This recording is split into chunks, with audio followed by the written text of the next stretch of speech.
Saan ang nabot na? Okay. Bago tayo magsimula, anong ibig sabihin ng pick?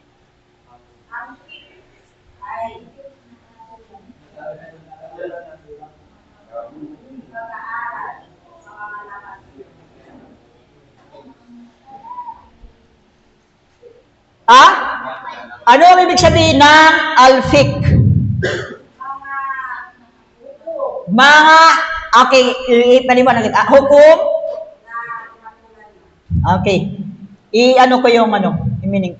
May piki pala kayo. Sino yung piki ninyo? Mga nagano ng almari. Paano ibig sabihin ng piki sa Arabic? Ma'rifatul ahkam, asy-syar'iyyah, at-tafsiliyah, biadillatiha. Ano ibig sabihin niya? Al-ma'rifatul ahkam asy-syar'iyyah, at-tafsiliyah. Ito yung tinuturo mo na sa bago ka papasok sa pag-aralan ng fiqh. Ibig sabihin, ang fiqh, pag-aalam, ma'rifa, pag-aaral sa mga ahkam, mga hatol ng batas sa Islam. Tafsiliyah, ibig sabihin yung specific at may dalil.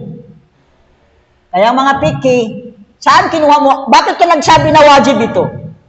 Sabi niya, ito yung dalil. Kasi hindi mo pwede wajib kung wala kang dalil.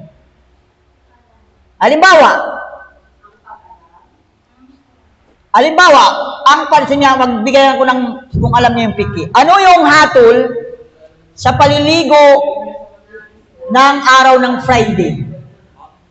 Ano ang hatol sa pagliligo sa Friday? Mubah, pagliligo sa araw ng Friday. Ang mubah, pag hindi Friday. Tafsili, may specific pa. Maliwanag ba yung tafsiliya? Okay. Sino nakakalam? Naliligo kayo ng Friday, araw. Tuwing Friday, hindi nyo alam kung ano yung hatol dyan. Sunnah? Wajib? Okay, tingnan natin nagsabi ng wajib. Mayroon ka bang dalil? Hindi pwede. Hindi pwede magsabi ka kami wajib, wala kang dalil. Ikaw naman sunnah, anong katibayan mo? Sige nga. Hindi pwede bang wajib. Tinatanong ko siya, ano yung hatol sa pagliligo sa pagliligo sa araw ng Friday? Sabi ni Brother Jamil, sabi niya ay wajib. Ang tanong ko, ano yung dalil mo? Ikaw naman, sabi niya ito sunnah. So ano may dalil? Magkasalungat na sila. Kayo, ano kaya yung sa inyo? Wajib mo sunnah. Dalawa lang wajib mo sunnah. Sa inyo, wajib mo sunnah. Pagkalan ninyo.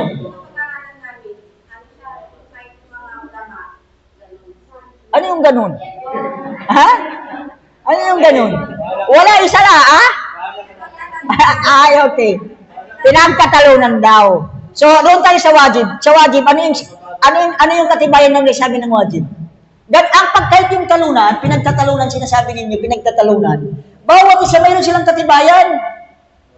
Hindi yan nagtatalunan na walang katibayan. Bawat isa, mayroon silang katibayan. So, sa ikaw yung nagsabi ng wajib, ano yung katibayan mo? Ikaw namang sunnah. Katibayan mo? Ganon. Kahit sabihin natin nagkakasalungat, ang bawat isa mayroon silang katibayan. Sa katibayan, maliwanag ang hadith. Sabi na, Sabi niya, Ghuslul yawmil jum'ah wajibun ala kulli muhtalim. Sabi niya ay ang pagpapaligo sa araw ng Friday sa mga muhtalim. Ang muhtalim yung mga tatamang gulang na ay wajib. Wajib. Ito yung hadith. Kaya Ahmad ibn Hanbal sa kanya wajib dahil sa yung hadith diretsahan.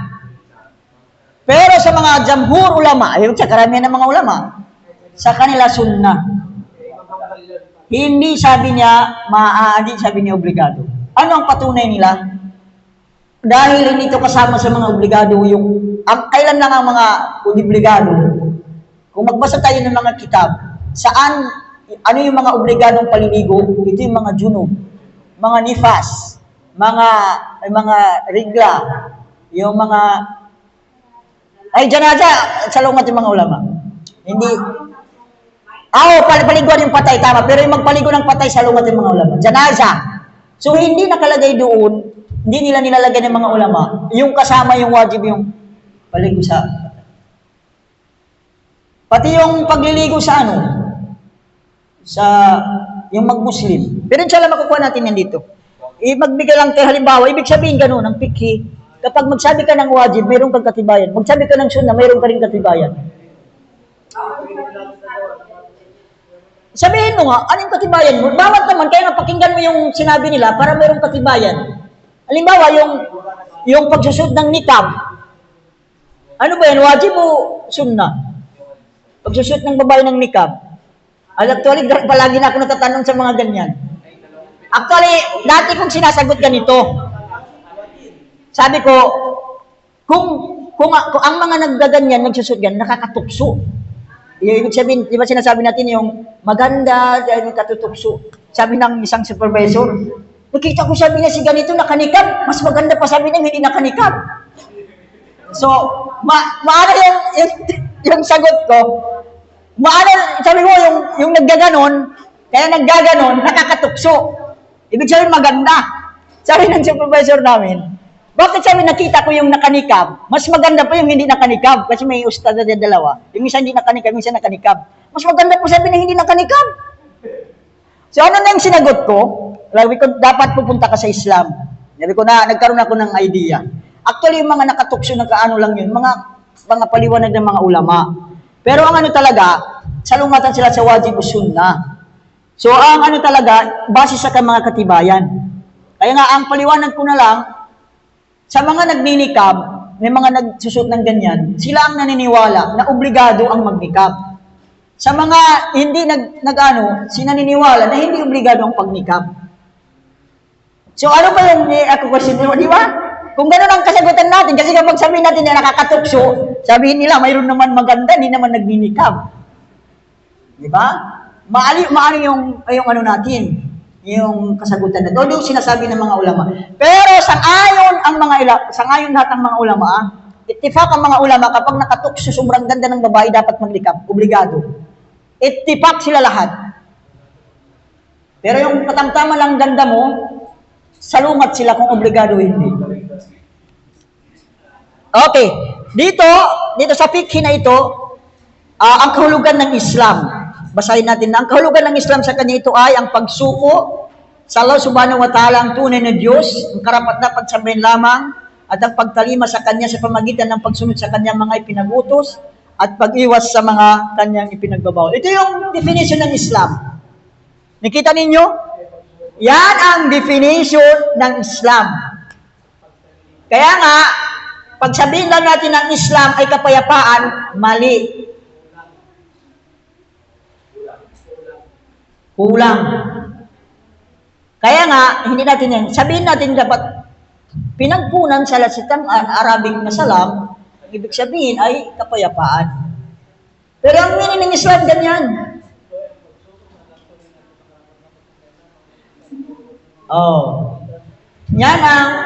Yan, kunin niyo yung meaning ng bigyan yung soft copy, hindi yan share yung soft copy para hindi kayo mahirap kasi magsulat-sulat. Blurred pa naman yung projector natin. Para kayo ay nagdadawa, dapat memorize niyo yung meaning nito. At tayo rin, para alam natin ang ibig sabihin ng Islam. Yun ang ibig sabihin ng Islam. Ang pagsuko. Okay, salitang pagsuko, anong ibig sabihin? Sa Arabic kan al-istislam. Al-istislam sa Arabic. Ang Tagalog niya pagsuko.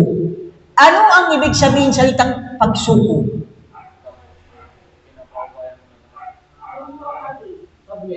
Submit. Submission. Pagsuko daw, submission, ano pa? Ano pa? Sino makapaliwanag sa akin sa salitang pagsuko? Sino? Si Brother Jamil, Surrender. Itaniningis lang ninyo. Ano ang ibig sabihin? Surrender. Itaas yung kamay. Sino makano ng salitang pagsuko? Pag sinabi mong susuko ako, okay, paliwanag natin. Para maliwanag ha, salitang pagsuko is Islam. Sa pagsuko, yan yung kalaban. Sumuko ka sa kalaban mo. Anong ibig sabihin? Ano man ang gagawin sa'yo, wala na. Finish na. Tama? Kaya nga tinaas mo na yung kamay mo. Ano man iutos niya, ano man ipinagbawal niya, sundin mo. Kaya nga ang inunay, pagsuko. Pag sinuko mo na yung sarili mo sa Allah, ano man ang kautusan, isurrender mo, gawin mo na. Ano man sabi na, tumayo ka, tatayo ka, upo ka, umupo, huwag kang tumayo. Ayan. Yan ang ibig sabihin ng pagsuko. Pero saan tayo susuko? Sa Allah subhanahu wa ta'ala. Kapag sinabi ng Allah, magsala ka. Magsala. Kung hindi ka nagsala, hindi ka sumuko, hindi ka Islam. Intindihan. Sinabi ng Allah, magayuno ka. O sinasabi mo, sumuko na ako sa Allah. Ngayon, sabi na magayuno ka, hindi ka sumunod. Sumuko ka ba? Huwag kang kumain ng ganito. Huwag kang pumunta sa ganito. Huwag kang makinig sa haram. Tapos nakinig ka, sumuko ka ba? Hindi ka sumuko. Huwag kang manood ng mga, diba, no? May mga nanonood pala ng Korean. Pwede ba yan o hindi? Hindi natin alam. Okay, dito na tayo. Salitang pagsuko. Naintindihan yung salitang pagsuko? Ha? Sa Arabic is Islam. Isang salita, pero malalim ang kahulugan. Hindi ang akala, surrender lang itaas lang yung kamay. Hindi yun ang ibig sabihin. Ang ibig sabihin, gawin mo na kung anong ipinakutos niya, iwasan mo na kung anong ipinagbabawal. Kaya ang kadugtong sabi niya ay, at pagtalima sa kanya sa pamagitan ng pagsunod sa kanyang mga ipinagutos, at pag-iwas sa kanya mga ipinagbabawal. Pero kahit hindi mo na anuhin yung sa dulo, doon ka lang, ito ay pagsuko sa Allah, tapos sa meaning. Ang mga pahaba na lang yun. Pero ang meaning, iisa rin. Tama? Yun lang ang salitang, intindihin mo na ang salitang pagsuko sa Allah, tapos. Yung dito sa baba, pahabaan ka pa, memorize mo yun.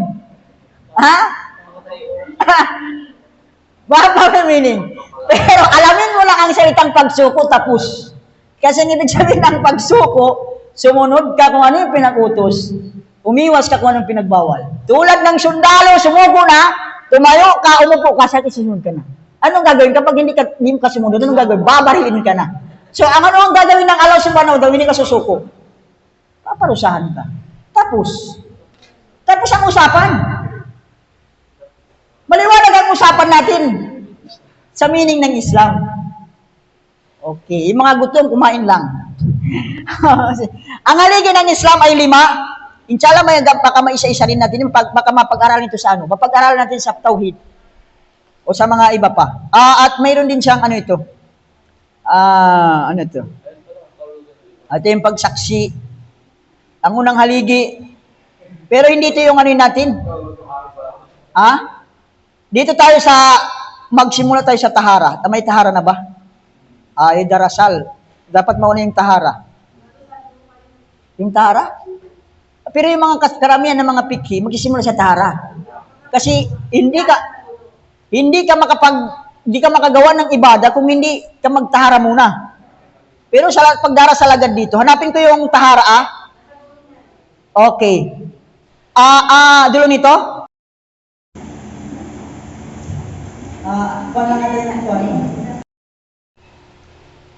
Magsimula tayo sa tahara. Karamihan ng, okay.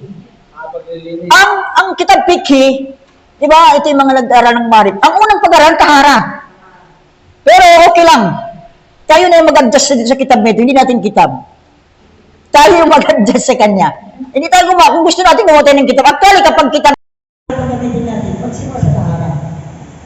Paglinis. Kasi bago ka magsala, bago ka gagawa ng ibada, ano ka nang gawin? Pero magdalisan, maglinis.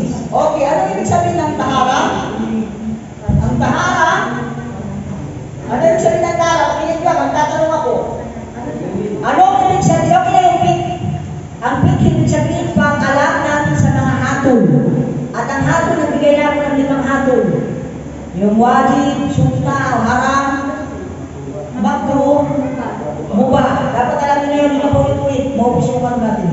Sa exam na lang natin, titignan natin ulit. Ha? Okay, ano yung tahara? Ang tahara ay literal meaning paglilinis. So, ang lilinisan, dalawa. Dalawa ang lilinisan. Panloob at yung panlabas. Ha?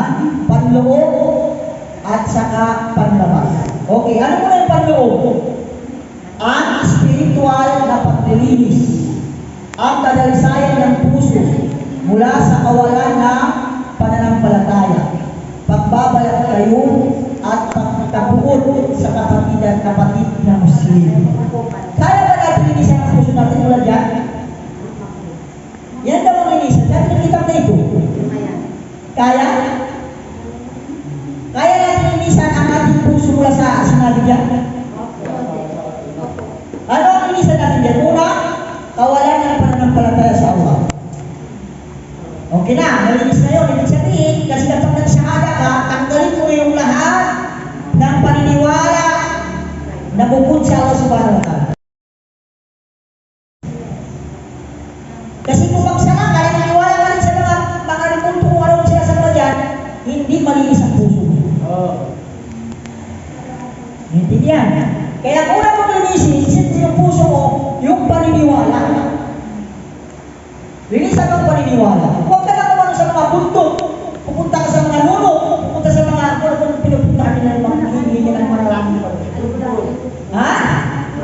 Kung pupunta ka pa doon, hiling-hiling, punta ka sa libinan, galingin mo, ay hindi malinis ang puso mo. Yun ang una mong linisin. Kung halimbawa, ano ba, rin pag ginagawa ng mga tao ng mga pagsamba na, paniniwala dyan.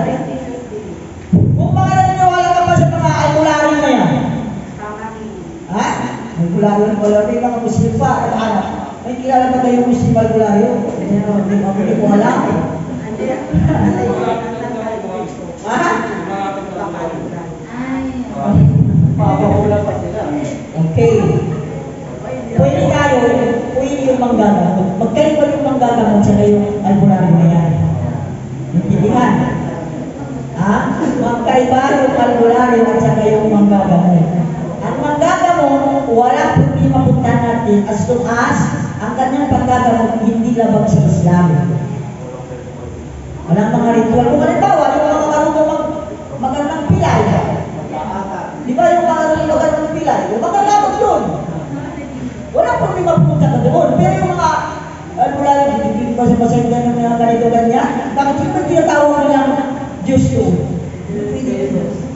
Okay, unang linisan, yung ating puso mula sa pagka malinis na pagpaniniwala. Yung dapat yung sa puso natin ay si Allah lang. Ating pinapaniwala. Kaya mali yung sinasabi ng mga kasabihan sabi, ikaw lang ang nasa puso ko. Hoy! Saan na si Allah? Siyempre na yun, malaking siyempre. Ikaw lang nasa puso ko. Saan na si Allah? Hindi ka na Muslim. Dapat linisin mo ang puso mo. May duwa. Siya ba muna? Ano pa ba yung ano? Hindi ako mabubuhay kung wala ka. Ano na kayo mga ganyan? Hoy, sino ba ang mabubuhay? Si Allah subhanahu wa ta'ala. Makapunta ka sa sir. Iwasan din mga ganitong ganitong paniniwala. Pati sabihin natin, hindi ako mabubuhay kung wala sa Allah. Totoo naman. Ha? At sila na lang ang laman ng puso ko. Tama naman ganun. Hindi sabihin may paulangan sa puso ko. Wala na yun. Huwag kayong manong. Hindi pwede yung salita niya. Okay, pangalawa, pagbabalat kayo. Ito yung pagkukunwari. Ha? Pagkukunwari. Dapat kapag gumagawa ka ng gawain pagsamba, wala yung pagkukunwari. Kaya nga, bago ka gumawa, bago ikaw ay pagsamba. Bago tayo pupunta dito, chinecheck natin yung intention natin. Hindi Hindi yung ay nalun si sister, maging kalaber-laber ko, wala na. Ay, sabi ko, doon rin, na yung tanghalian, wala. Kaya ba na yung intensyon? Ay, sabi ko, ngayon nalindahan doon, ang nagibig yung kape, wala na. Yan ang pagkukunwari. Pumunta ka dito mo po, hindi para sa Allah, pero para sa kape, para sa lunch, para sa wala nang problema yan kung nandyan na yan. Pero yung intention mo, para mag-aral, para gumawa ng pag-aral, para makinig ka mag-aral ka, gumawa ka ng pagsamba. Yun ang intention mo. Kung mayroon yan, pagkain mo naman, isip mahirap kasi kung yan yung intention mo pagkain, kung wala ng pagkain, wala na. Kung wala kang kalabir, wala na. Kung walang kapi, wala na. Tingnan mo. Kaya na, ang pinakamahalaga dito, first of all, sabi ka naman, una sa lahat, Tagalog na sa Pilipinas, una sa lahat, ay yung isihan puso mula sa pagpupunwari. Gumagawa tayo ng gawain ibadah, hindi pagpupunwari, para sa Allah. Yan, kaya mo natin minsan yan? Ito yung ano natin, bawat punta natin dito, bawat saan na ganito, pupunta tayo dito, makikitsin tayo. Wala akong pupuntahan maliban, pupunta ko doon, makinig. Kasi kung ito yung intention mo, makinig ka talaga. Kasi yung intention mo. Kung ano yung intention mo, mag-aral talaga, mag-aral ka talaga. Yan ito yung intention mo. At ito yung gusto ng Islam, ito yung gusto ng Allah. Hindi yung intention mo, ano yung intention yan. Paano naman sabi mo makita ko sa class mo? Ito wala naman nagano dito. Doon sa tumbor, palagi ko niya okay, ito tayo. Pangatlo, sinabi nito pagkapuon sa kapatid na Muslim. Ito yung mahirap. Mahirap ba yan? Dapat malinis din. Alam niyo may sahaba, sinabi ng propeta, pumasok. Yan, sabi niya, papasok na sabi niya, meaning na natin, papasok na sabi niya yung tao sa paraiso. Pumasok ang isang lalaki. Tapos, tumating na naman, sa kinabukasan, sabi niya sa mga sahaba, papasok na naman sabi niya yung tao sa paraiso. Hindi na mga sahaba, walang pagkakaiba yung pumasok sa hapon at saka ngayon, yun pa rin. Pangatlong araw, sabi ng propeta, papasok na naman sabi niya yung tao sa paraiso. Tingnan niyo pa rin, isa pa rin. Sabi ng sahaba ng isa, hindi ako magdalay yung pasok, isa sa mga sahaba na sila. Sabi ng tingnan bunga ito, kung ano ba yung ginagawa niyo, bakit sila din sa paraiso ito? Pinuntahan ng purwari sila, sabi na gawin kami ng tatay ko. Gawin mo akong, parang gawin ako, ano yung bisita, 3 araw. So, nagbisita siya 3 araw.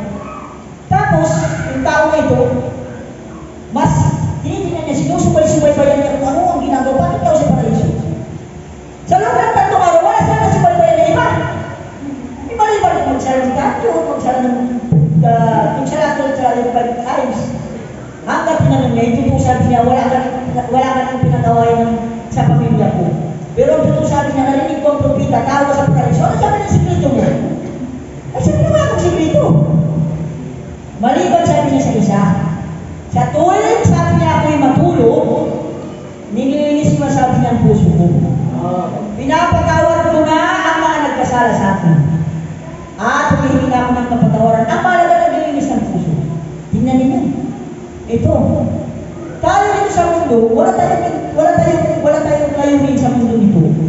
Maliban kung makuha natin ang awa ng Allah, makapasok tayo sa paraiso. So, kung yun ang layunin mo, bakit magtanim ka pa ng galing mo? Baka tutubo mo na. Diba? Bakit magtanim ka pa ng galing mo yun? Pagkahiyan, magaling ang Allah sa'yo na hindi ka makapasok sa paraiso. Itakot ka sa impyerno. Kaya ang tao, alam mo, meron doon na nagtatanong sa akin. Nag-aaway ko niyan, magkapatid. Hindi awayan nila. Sabi ko, magkapatid kayo. Nasiyat ko ganito, baka makakalit ganito, ganyan. Sabi niya, bakit nila ginagawa yung ganito, ganyan? Yun, kaya galitin ko sa kapatid, ganyan ginagawa nila ganito, ganyan. Sabi ko, ang sino man sabi ko makagawa ng mali, isa lang ang dahilan. Sabi niya na yung dahilan. Kulang sa karam, walang alam sa Islam. Bakit ako gawa ng mali? Eh, hindi niya alam na mali yun. Kung hindi siya nag-aaral ng Islam. Di ba? na halimbawa, bakit ang tao nagtatanim ng galit sa puso niya? Dahil hindi niya alam. Ngayon pala maghintay na niya makapasok sa impyerno. Kung alam na yun, ay tanggalin niya na yun. O, dito na tayo, magpalayo na tayo. Yung tangan natin, yun pala. Yung 3 minutes ka lang. Malawak kasi, no? Kasi kapag paliwanag natin ito, yung isa lang na doon, malayo na yung mapuntahan natin. So, pero nalilit pa rin. O, last na, ang pisikal na paglilinis sa pamamagitan ng pagsagawa ng pag-uusol. Ang paglinis mula sa mga bagay na paggawa ng visa ay sa uso-uso tulad ng tingin, pagtutalik at iba pa. At ang pag-alis ng pagtanggal sa mga maruming bagay. So ito yung paglilinis ng pisikal. Dalawang bagay malinis na ang katawan natin. Una, tinatawag ko sa pamamagitan ng wudu. Wudu. Ito yung ablusyon para malinis natin. At yung husul. Doon tayo malinis. So, ang wudu, malinis lang niya yung mga maliliit na pangyayari. Tinatawag na hadas al-asgar. Ang ibig sabihin na yung mga ito nag-aaral sa mga hadas, narinig nyo na? Al-hadathul asgar, al-hadas al-akbar. Ang ibig sabihin ng hadas, pangyayari. Hadas. Kaya mana hadas? Yarabik yung mana hadas? Ano nangyari? Kaya ang tawag ng aksidente, hadith, hawadith. Kaya ang tawag sa mga hadith. Ang hadith, sabi naman sa mga bagong pangyayari. Hadith. Di ba hadith? Ang haditha. Pwede mo sabihin ng isang bagay na bago hadith. Isang na hadith bago. Bagong pangyayari. Hadith. Pwede mo sabihin ng hadas ay pangyayari. So dalawa yung hadas. Asgar at saka akbar. Hadas asgar sa hadas akbar, maliit na pangyayari at malaking pangyayari. Kailan pangyayari ang maliit na pangyayari? Ito, kung may lumabas, ito yung sabi natin ng ihi. Ito yung tatlo, kung mangyari yung may lumabas sa dalawang lalabasan, ng ihi at saka yung dumi. Pangalawa, yung mga tulog ng animbing. Pangatlo, yung makakain ng karne ng gamay. So ito yung kapag nangyari ito yung tinatawag maliit na pangyayari. Ito yung tinatawag hadas al-asgar. Okay? Ito yung maliit na pangyayari. Although, may nagsasabi yung mga iba, pero maliban sa tatlo na ito pinagsangayon na ng lahat ng mga bukaha, mayroon mga ikhtilaf. Tulad dyan, sa itong sabi, kapag nakadikit yung katawan yung sa babae, lalaki sa babae, di ba nakakasiya sa kanya? Sa mga iba. Yung nagsuka kung sinadya, ay sinadya. Di ba ko lang hindi ka sa adali? Ang malaga sa mga tumangan, yung nahawakan natin yung private part natin ng ito. Yan, isa luwag din yung mga ulaha. Pero ang malaga, ang tatlong ito. Tatlong ito lahat ng kita. Nagsangayon silang lahat kung nangyari ang tatlong ito, tinatawag nangyari ang maliit na pangyayari. O sa Arabic, al-hadas as-asgar. So ano ang paglilinis dito? Yung ablusyon. Paano nilinis ito? Gawa ka ng ibadah na kailangan nito ablusyon. So mayroon naman, kailangan maligo. So inshallah kapag-aralan din ano yung mga bagay na kailangan maligo. Tulad yan yung mga kapag galing ka sa rikla, babae, galing sa nifas, yung panganganak, yung lumabas ng sinilya. Ano pa yun? Yun mga palansarat na dito rin sa loob dito. Nandito rin sa loob dito. Inshallah, kapag-aralan sa susunod, yung wudu. Alas 3 na. Kaya nga ano yung mga tanong natin nagtanong. Kung may tanong kayo. May mga tanong lang muna. Para yung may oras mo kayo magkapi. Hanggang dito po na yung ano natin sa ngayon. Kasi, paano ba ito?